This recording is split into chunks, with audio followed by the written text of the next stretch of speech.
One of the days when I was putting the cows there, I messed myself up and I broke this finger. If you see, look at it, it was smashed when I was closing for the animals. And I never went to any hospital.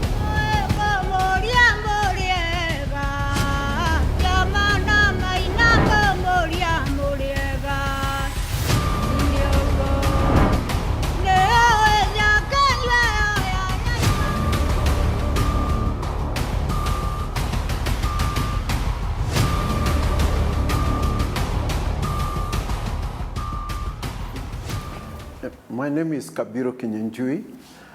I come from Limuru, specifically a place close to Kabiru. That's where I was born, very close to Kabiru.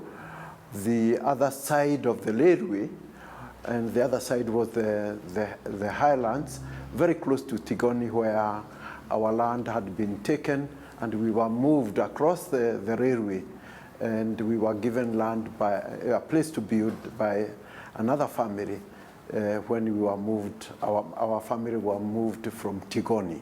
In 1952, I went to Kamandura primary school. That's where I started my education. And that is the period when this country was pregnant with the struggle for independence. The Mau Mau movement at that time was forming. And my family was in the forefront of that movement, my father having been a member of KCA. So 1952, I go to primary school. By the time when the state of emergency was declared, I was already in standard 1 at Kamandura primary school. So what was the level of your awareness what was going on in the country? At that time, I was very much aware of the atmosphere which existed in the country. Some of the things which I do remember is the story of the killing of Chief Waruhio. He at Dagoretti. That story became known to us, but we were told to keep quiet. Another chief was also killed, but we were told to keep quiet. And the people who had gone to the forest, some of them, one was my brother, so there is that kind of a feeling, atmosphere which was going on. So why were you told to keep quiet? The reason at that time is that any other person was an enemy. And my father in particular was very keen that what I had in his Dhingira didn't go outside the family. So we had to be very careful of what you said you saw or what you said you had. In actual fact, my father participated that in the Great War? Yes, he did. He was in the Carrier Corps? He was here in the Carrier Corps, and he came here in Nairobi, and he was taken by the train to Mombasa, and then was put in a ship and went to Dar es Salaam. And from Dar es Salaam, he went all the way to Morogoro, all the way to Dodoma, and he became sick. And when he became very sick, he was moved back to Dar es Salaam, and then put on the ship, and then came and was brought back to Karioko. And when he recovered here in Karioko, he was discharged from the Karioko. But he had gone all the way to Dodoma. And when he came back, he was actually being moved from Tigoni so that the land could be given to the people who, the military men of the British. So himself, his efforts to help the British fight the Germans, he was compensated by being kicked out of his land. When World War II broke out, what did he do? The First World War. The Second World War. The Second World War already. The First World War, he was a Carrier Corps. Yes. The Second World War, he had already a family which was going on, and he was older, a person around in the 1938, he was much more involved in resettling his family at Kabiru after being kicked out of Tigoni. So he himself worked with the people who were in Kau, again supporting people like Marius Karato, who are agitating for the land from Tigoni to be given back to them. He was one of the people who are contributing to supporting the people who are in Europe to send petition to the colonial government so that our land could be returned. Are you aware of people like Jomo Kenyatta and Bill Konange and whatever it is that they were doing? Those were household names in our home. The people my father associated with, and when we would be called to Thingira, they would be talking about Jomo Kenyatta, they would be talking about Bill Koinange, and my father and these other people like Marius Karato and Kimengi, they used to interact with the Bill Koinange earlier. When Jomo Kenyatta came, and he came to Limuru for a meeting of Kau, my father was in that particular meeting because he was part of the elders who were contributing to receiving Jomo Kenyatta and Bill Koinange. At that time, the story which was very, very strong, it was that story of that you hold the animal, Narwadada, and he was asking them, would they resist the kicks of when he was the enemy.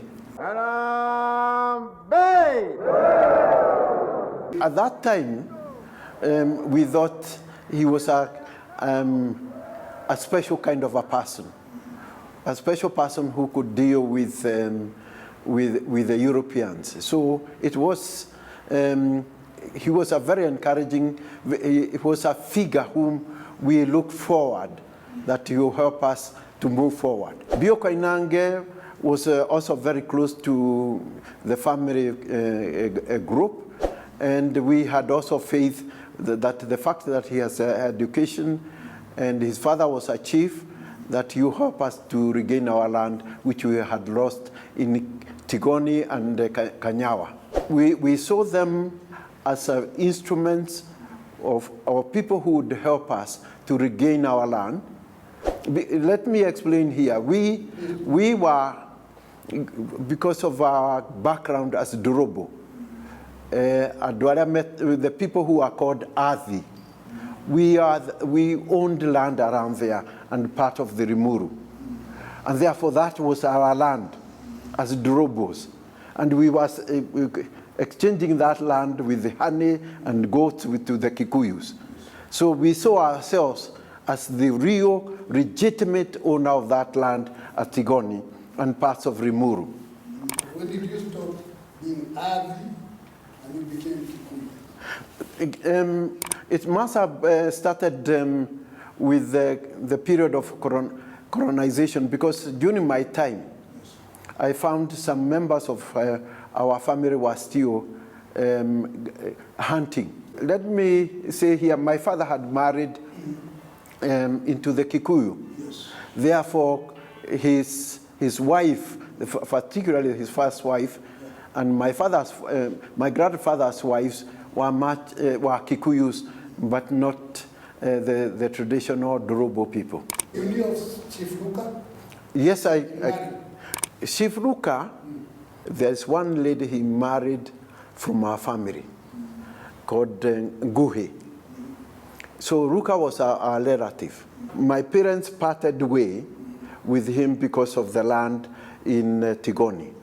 He's the one who agreed that our people, some of our people, should be moved to Ladi and be compensated there with a piece of land. Although Ruka Kahangara had married into our family, there was no love between us and that family. So when in 1953, the Ladi incident occurred, this is something which we were aware. The next day, we were aware in our family that that had happened because we had relatives there. And this is through people moving very quickly and passing the information to us. Do you remember the death of Chief Waruyu? Yes, I do remember. In actual fact, it was spoken in my family in harsh voices, what had happened. So what do you remember? I remember that somebody, the story which was told to us, and I heard at that time that somebody here at Ndagureti Corner came to his car and asked him whether he was Chief Waruyu. And when he opened his mouth, he was shot in the mouth. After that, we had the government, the colonial government was looking for the people who had killed him, and people from my community, particularly my parents, were very, very keen that nobody would speak anything about that. Mm. Okay, you mentioned about your brother. Yes. Being involved in all that, they went to the forest. Yes. How many went to the forest? He was in the forest and he was involved in the Naivasha activity. The Naivasha raid? Yes, the Naivasha raid. And then after the Naivasha raid, they had food at my uncle, Baba Mdogo's house, because that's where he came. And they were betrayed by some people, but they had finished their meal. And when they were, some people, the home guards were about to attack them, they left. And in actual fact, they even left one of their guns behind. But he was actually arrested at Wangigi. Yes, when they were being followed, later on he was arrested there. And when was that? He was arrested around 1954. He was tortured and he lived with the marks of the torture. He couldn't walk very well because... He came back home? No, he was detained. He was detained because they couldn't pin certain things. They couldn't pin him a gun. He didn't have a gun with him when they arrested him. And they couldn't pin him down to being involved in Naivasha. When he came out, yes, eventually, what did he tell you about the experience in Manyanga? Well, Or other detention camps? he was very bitter of the torture and the humiliation. He was much more talking about the humiliation he suffered in detention camp. And the encouragement he received from the people he found there to stand firm and not to disclose what he was involved in earlier period. So a lot of humiliation, but encouragement with some of the people he found in the detention camp. Now, since you were fighting for land, did you people get your land back? We never got our Tigoni land back. And one of the things which my father told me is not to buy land there. So none of our relatives have bought land in Tigoni because it's heaping an injustice on another injustice, because the land belonged to us and it was stolen from us violently by the colonial government. And he said, I cannot see myself going back to buy that land which belongs to our family. So there are two things my father told me: not to buy land there, which I have not done. He also told me not to join the police. Yes, because of the torture they suffered through the police. By nature, they were hostile to us, and therefore my father didn't see any way I could be a member of the police, even after independence. No reconciliation? With the police? No, there have been no ceremony of any kind to enable us to do that. Yes. Now, in the 1950s, you were a young man, you were in school. Yes. Is there any time that you are forced to leave school, or you continue being in school? There are times when in our school, the freedom fighters would send a message that they wanted a number of heads particularly of those who are the loyal to the colonial government. And the school will be closed for a number of days. The colonial home guards and the police will be there to patrol to see nobody came to the school. In my neighborhood, there were Karenga schools. And the person who was in the forefront of establishing those schools was my father's age mate, Johanna Wakiraka. So he established the school at Rironi. Rironi School was very, very famous as a Karenga school. And he was also in the forefront of the establishing the independent churches. Fortunately, I wrote that story. And the manuscript is at the University of Dar es Salaam on the story he gave me. Teachers College? Yes. What did you know about it? It was, what I had at that time, it was connected with the Karenga schools. And it was the ultimate college which the independent schools would be able to send their own people. So the network of the independent schools and the churches were connected to Githunguri. There was another school at Manguo, which was connected actually to the one at Rironi, and these were connected to Githunguri. Those who are going through, in 1952 and 53, those schools were closed. And some of those students joined us in the missionary schools and the district education board schools which were established at that time. So Githunguri was the pinnacle of the independent schools, but they were closed after declaration of emergency. Did you do common entrance? Well, let me say, I started in I went to standard 3. That's the time when we were moved to the concentration villages. Okay. We moved our home. This was the second movement of our home, where we had built our home in the old villages, the Kikuyu villages, and we were taken to the concentration village. And we were taken to the concentration village at Kamandura. And when I came out of school, March 1953, we were told our houses were to be burnt. Were they burnt? By the Johnnies and because we were given a few days to move out. Because our houses were thatched with grass, and the walls were made of cedar.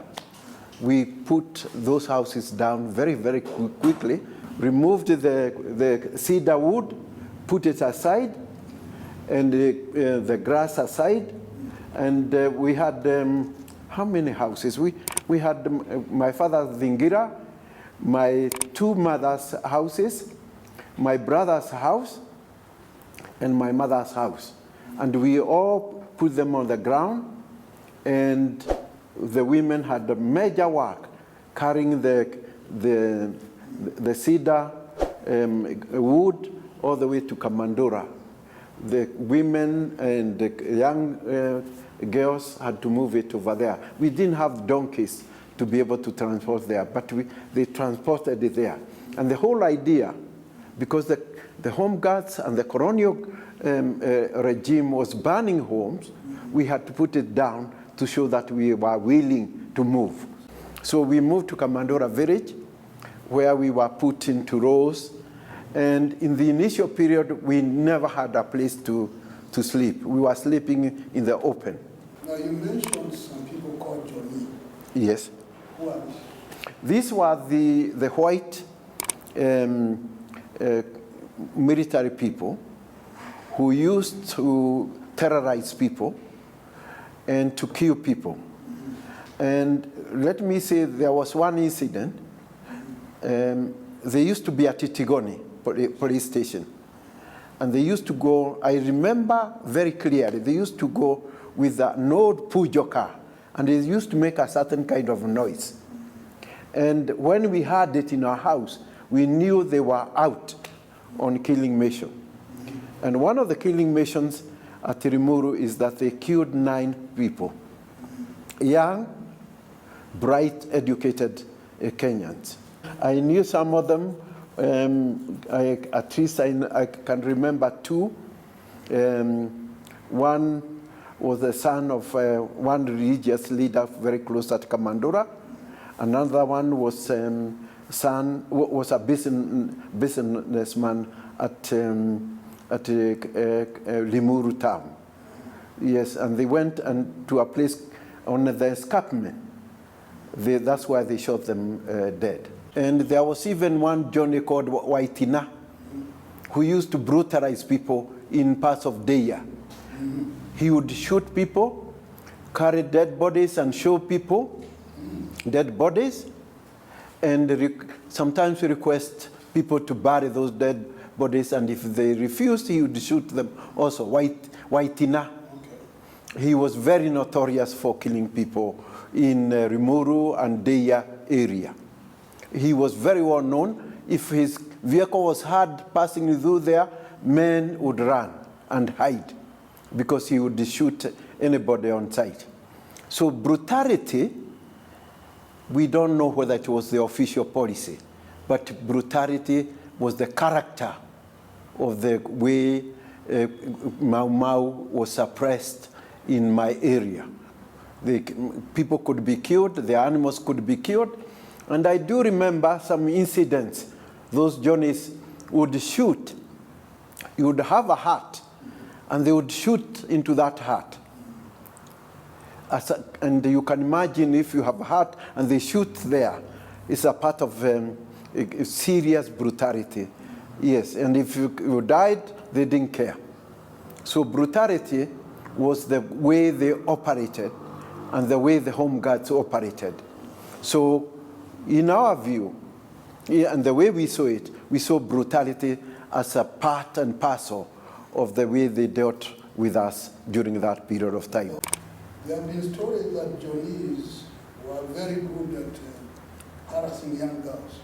Not only the Johnnies, but also the home guards were harassing and raping women. That one I know as a young person. They left young ladies and people's wives, and also they did. I can say this, that they did that to members of my family. We don't know why they were doing it, but it was a common practice. The home guards and the Johnnies, the killing, raping was something which became part of the experience which we are going through, especially when we are moving from we were being pushed to the concentration villages. The brutality was serious to men and women. They would wipe people, and they would do all sorts of nasty things to women. How are the villages organized? One, there was the posts, which had a moat around it, which were built on a communal basis. That's where the home guard stayed. They were protected through the moat, and they had a tower to see who was coming. At Kamandura, there was that home guard building, which they were surrounded by a moat, and there were spikes from that particular moat so that nobody could come to that. They were protecting themselves from being attacked by the freedom fighters. Then the village was divided into 2. There was those of the side for those who are religious and those who are loyal to Her Majesty government. My family was divided into 2. Myself and my father and my mother, since my father was a man who had taken oath many times, we were taken to one side. And those who are religious were taken to one side, who are royal, who are called loyal. So my family was divided. My brother, another brother who was detained in 1953, his wife, who was a Christian, and my first mom, they were taken to the royal side. And we built 2 houses for them on that side. We are, our side, our mothers and our brothers and other people used to be taken for communal work. These other people were given a few privileges because they were Christian and they were loyal to the colonial government. So punishment was much more severe on the side of those who are not loyal. Now this communal work, what was it? That was building terraces, cutting trees, and sometimes building cattle dams and so on. And at 6 o'clock, the curfew will be declared. So you can see I have... 6 in the morning or in the evening? 6 in the morning and 6 in the evening. The whistle would be blown, and everybody had to be in the village, the concentration village. We were to take the animals to close to the post. We could live very close with the animals. The whole idea was that since the animals had to be protected from the freedom fighters so that they don't take and slaughter and feed from the animals. So in the evening, at about 5, we would take the animals there, close to the post, so that we had built some places for the animals so that they would be protected there. And I used to take the animals there. Let me give you a personal thing. One of the days when I was putting the cows there, I messed myself up and I broke this finger. If you look at it, it was smashed when I was closing for the animals. And I never went to any hospital. I just put, there was the traditional things you would wrap around here, and then it would heal. Yes, but it was, it's a reminder of the time when we used to take the cow. Yes, when we used to take the animals there. But at 6 o'clock, everybody had to be in the village. If a woman was late in correcting food, she would be whipped, and the food might be taken away. So it was, the curfew was very, very, very strict at that time. In this village, also my grandmother was there, my uncles were there.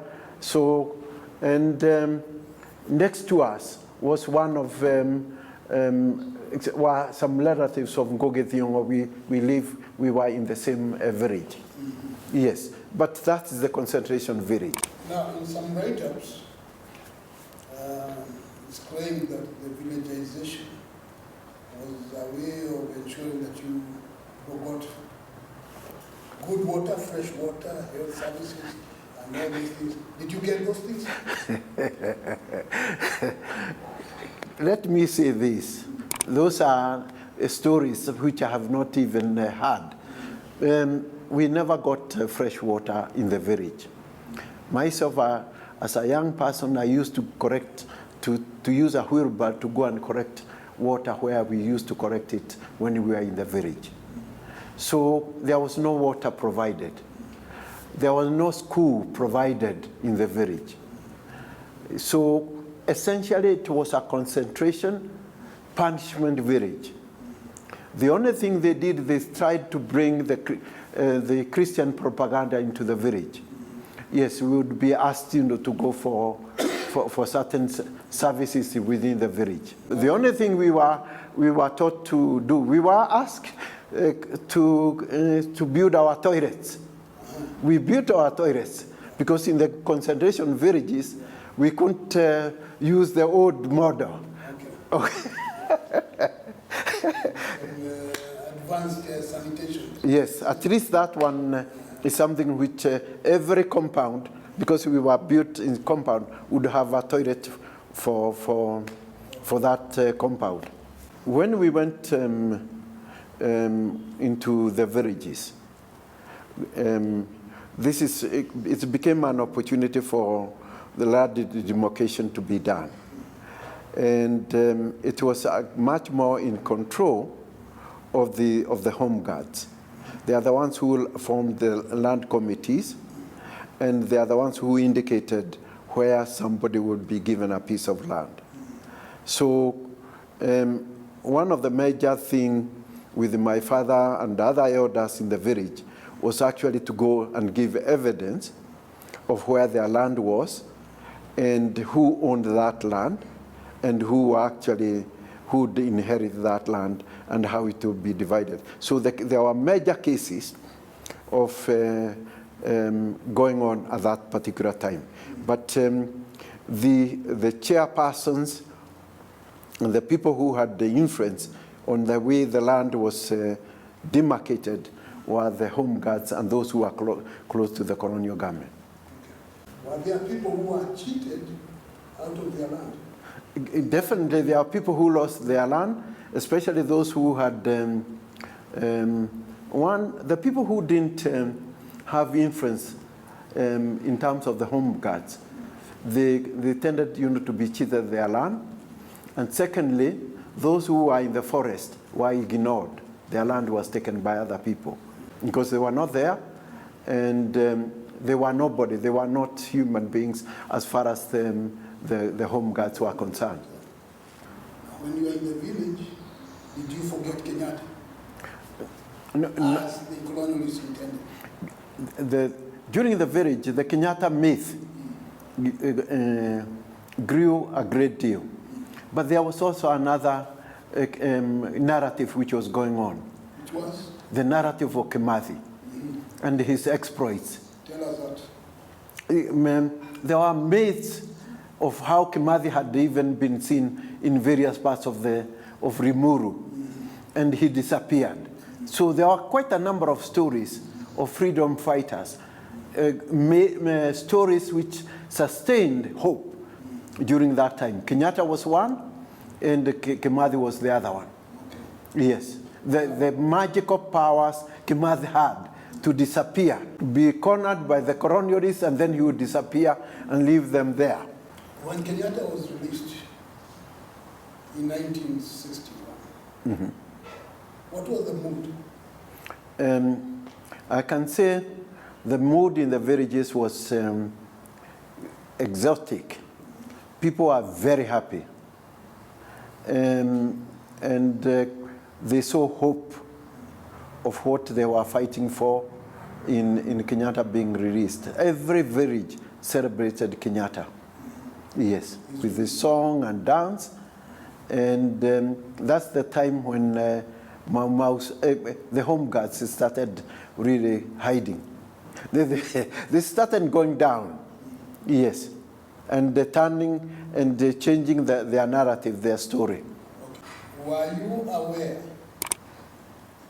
of the electoral rigging that took place in 1957? This is what happened to us. The criteria or the qualification for voting, you had to be loyal. Yes. You had to have wealth. Yes. You have to have education. That's one first thing. Anybody who was connected with the Mau Mau could not vote in that election. So we are not, at that time I was not aware of why Bernard Mate was the preferred candidate for Central Kenya. But what we were hearing at that time, that he was a loyal person. And we didn't have any other loyal person at that time in the whole of Central Kenya. So he was elected. He had a degree from a BA, and that was, to us, was a major... They call him Madu BA. The first African to sit in the Vatican. Why was he leaked out? I was not aware at that time of where he was leaked out. But in our civic education, when he was left out. But in when he became a member of the Regi Corps, this is something we knew and we used to learn about, because we used to learn about people like B.A. Ohanga, W.W. Awori, who are actually in the Regi Corps. Yes, those things we had, but it was not very clear why Eliud Matthew, very educated, was not chosen to represent us in Central Kenya. No, he was simply leaked out. Yes, we were not aware of that. He's claiming But, that he was a Kikuyu. and we were not aware, but we knew the people who are left out from voting. A lot of us were, a lot of the Mau Mau people were not allowed to have a vote. There used to be an expression in some places by the Home Guard that we shall beat you now, and when independence comes, we shall beat you again. Did you ever hear such things? Well, there was, let me say there was a district commissioner in Kiambu who actually, and I could look for that saying, who said, we shall deal with you now, and we shall deal with you when independence comes, and there is no future for you, Mau Mau. He wrote that particular statement because he was responsible of Kiambu. So he was a Mzungu DC? Yes, who said that? And the Home Guards took it, I think, from him. There was no future for Mau Mau. I'll try and get it, because I think I had taken note of it and taken note of the person who had said it. There was no future for the Mau Mau at that time, or on their children, or in the future.